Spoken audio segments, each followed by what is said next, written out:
High বন্ধুরা, গরম তো পড়েই গেছে বলো তো। গরমের শুরুতেই চলে এসেছে আমাদের বাড়ি বেল। তো বেলের শরবত করে আপনাদের সঙ্গে শেয়ার করব। তো চলো শুরু করা যাক কিভাবে আমি বেলের শরবতটা বানাই। বেলের শরবতটা বানানোর জন্য প্রথমে বেলটা ফাটিয়ে নেব।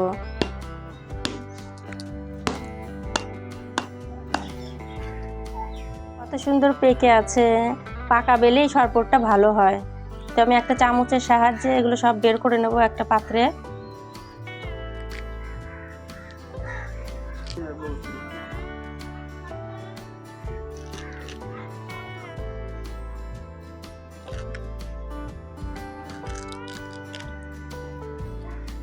দোকানে বাজারে যে কোল্ড ড্রিঙ্কসগুলো পাওয়া যায় সেই কোল্ড ড্রিঙ্কসগুলো তো শরীরের পক্ষে ভালো না।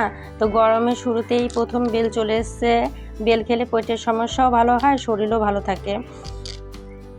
চলো কিভাবে আমি বেলের শরবতটা বানাচ্ছি দেখো, শুরু থেকে শেষ পর্যন্ত দেখার অনুরোধ রইল আপনাদের। বেলের থেকে সবগুলো ভালো করে ছুটিয়ে নিয়েছি।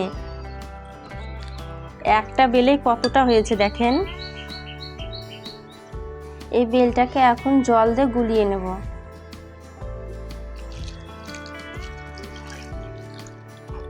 হাত দিয়ে গুলিয়ে নেব বেলটাকে।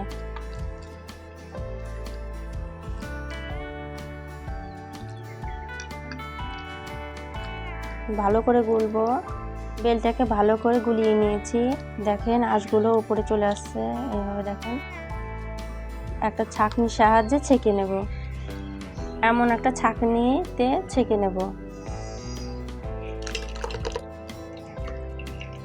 চামচের সাহায্যে এভাবে করে ছেঁকে নেব। আমার ছাকার পর এগুলো দেখো উপরে চলে এসছে, কিন্তু এর মধ্যে এখন অনেক বেলি আছে। তো এর মধ্যে আরো একটু জল দিয়ে ভালো করে ছেঁকে নেব।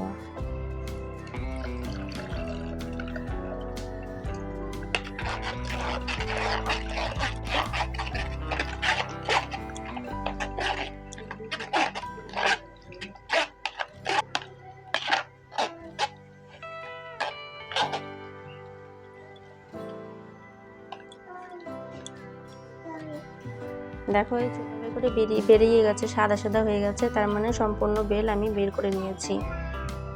তো সাইডে রেখে দেবো এটা। এই শরবতের মধ্যে এখন চিনি দিয়ে দেবো। আপনারা যতটা চিনি পছন্দ করবেন এর মধ্যে দেওয়া ততটা দিবেন। যতটা মিষ্টি আপনারা খেতে চাইছেন ততটা দিবেন।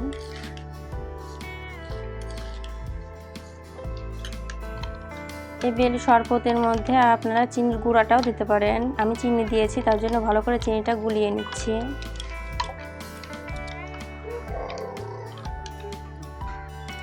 ভালো করে গুলিয়ে নিয়েছি, এখন গ্লাসে সার্ভ করে নেব। শরবতটা হয়ে গেছে, এখন গ্লাসে ঢেলে নেব। দুটো গ্লাস নিয়ে নিয়েছি, এর মধ্যে এখন দিয়ে দেবো কিছুটা বরফ।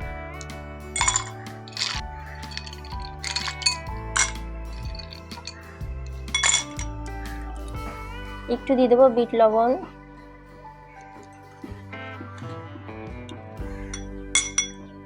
তারপরে দিয়ে দেবো লেবু। একটু লেবু চিপে দেবো।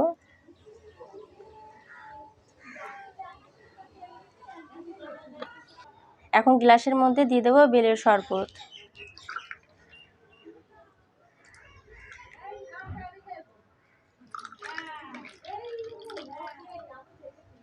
ভালো করে মিক্সড করে দেবো।